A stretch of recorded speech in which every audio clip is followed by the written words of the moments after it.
Hello students, तो class 12th chemistry boards का pressure feel हो रहा है ना? बिल्कुल फिक्र मत करो। आज हम यहाँ एक ऐसी स्मार्ट स्ट्रैटेजी बनाने वाले हैं जिससे आप एग्जाम्स में आराम से मैक्सिमम मार्क्स स्कोर कर पाएंगे।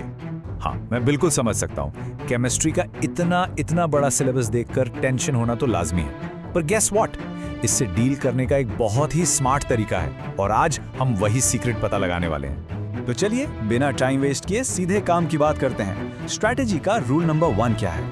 Smart work over hard work. मतलब हम अपनी एनर्जी वहां लगाएंगे जहां से सबसे ज्यादा रिटर्न मिले, यानी सबसे ज्यादा स्कोरिंग चैप्टर्स। सीधी बात, कम मेहनत ज्यादा मार्क्स।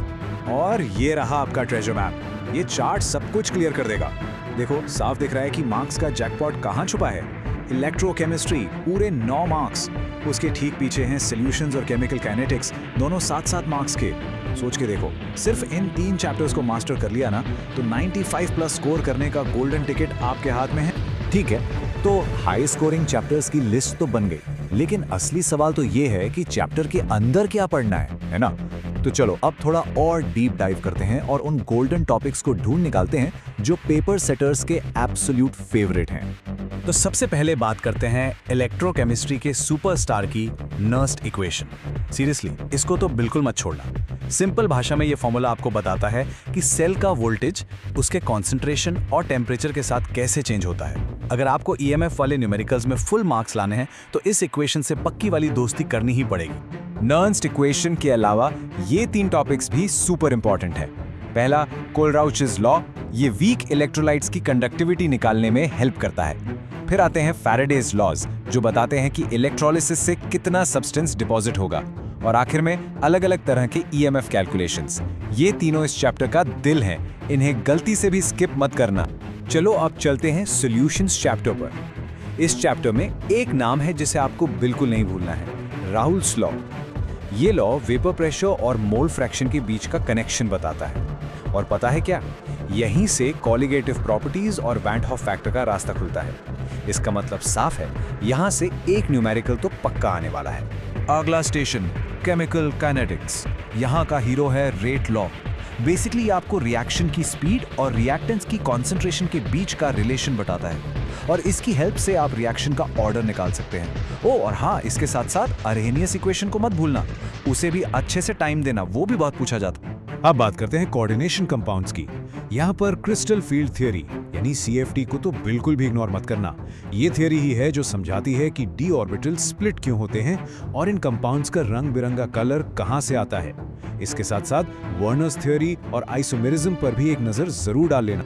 चलो, तो क्या पढ़ना है वाला पार्ट तो क्लियर हो गया, पर अब उससे भी ज्यादा इंपॉर्टेंट सवाल, पेपर में सवाल आते कैसे हैं? क्योंकि सच बताऊं तो CBSE के क्वेश्चन पैटर्न्स को समझना सिलेबस कंप्लीट करने जितना ही जरूरी है।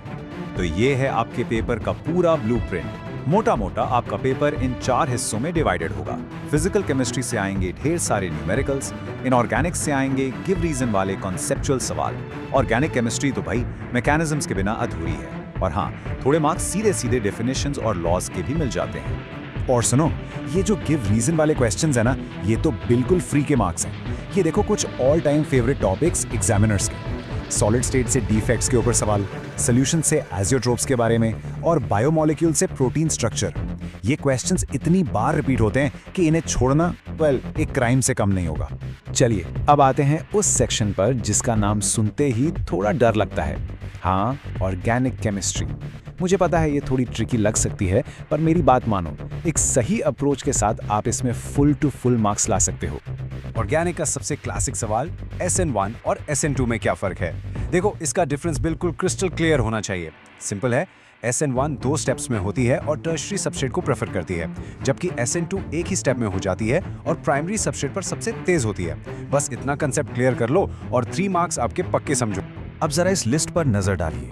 ये हैं ऑर्गेनिक केमिस्ट्री के VVIPs, aldol condensation, Cannizzaro reaction, diazotization और हिंसबर्ग टेस्ट। इन नेम रिएक्शंस को याद करना ये ऑप्शनल नहीं है, ये कंपलसरी है। अगर ऑर्गेनिक सेक्शन में अच्छा स्कोर करना है तो इनके नाम, इनका काम और इनका मैकेनिज्म सब कुछ आपके फिंगर टिप्स पर होना चाहिए। वो लंबे लंबे मल्टी स्टेप कन्वर्जन्स देखकर दिमाग घूम जाता है ना? फिकर नॉट, इसका भी एक सिंपल सा 4 स्टेप फॉर्मूला है। स्टेप 1, रिएक्टेंट और फाइनल प्रोडक्ट को आराम से देखो। स्टेप 2, पता लगाओ कि फंक्शनल ग्रुप में क्या बदलाव आया है। स्टेप 3, उस बदलाव को लाने के लिए आखिर कौन सा रिएजेंट बेस्ट रहेगा। और स्टेप 4, बस स्टेप बाय स्टेप पूरा पाथवे लिख डालो। सच में इट्स दैट सिंपल।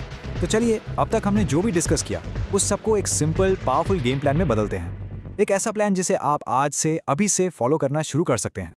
और हाँ, हमेशा अपने टारगेट को सामने रखो। 95+। ये सिर्फ एक नंबर नहीं है दोस्तों, ये एक माइंडसेट है। बिलीव मी, स्मार्ट वर्क और इस फोकस स्ट्रैटेजी के साथ ये स्कोर 100% अचीवेबल है। जरूरत है तो बस अपनी मेहनत को एक सही डायरेक्शन देने की। तो ये रही आपकी फाइनल मिशन चेकलिस्ट। नंबर 1, सबसे ज्यादा मार्क्स वाले चैप्टर्स को सबसे पहले कंप्लीट करो। नंबर 2, इलेक्ट्रोकेमिस्ट्री और सॉल्यूशंस के न्यूमेरिकल्स, उन्हें इतना प्रैक्टिस करो कि नींद में भी आराम से सॉल्व कर लो। नंबर 3, सारी इंपॉर्टेंट नेम रिएक्शंस और मैकेनिज्म्स आपके फिंगर टिप्स पर होनी चाहिए। और सबसे important number 4, previous year question papers को सॉल्व करना बिल्कुल मत भूलना। यही आपका सक्सेस मंत्र है। और जाते जाते एक बात हमेशा याद रखना, success is the sum of small efforts repeated day in and day out. मतलब सक्सेस एक दिन में नहीं मिलती, रोज की थोड़ी थोड़ी मेहनत ही आपको आपके गोल तक लेके जाएगी। Consistency is the key. बस रोज पढ़ना है। तो फिर इंतजार किस बात का है? अभी इसी वक्त मुझे कमेंट्स में बताओ कि आप इन हाई स्कोरिंग चैप्टर्स में से कौन सा चैप्टर आज सबसे पहले उठाने वाले हो। Let's start right now. अपनी प्रेपरेशन शुरू करो। You've totally got this. All the very best.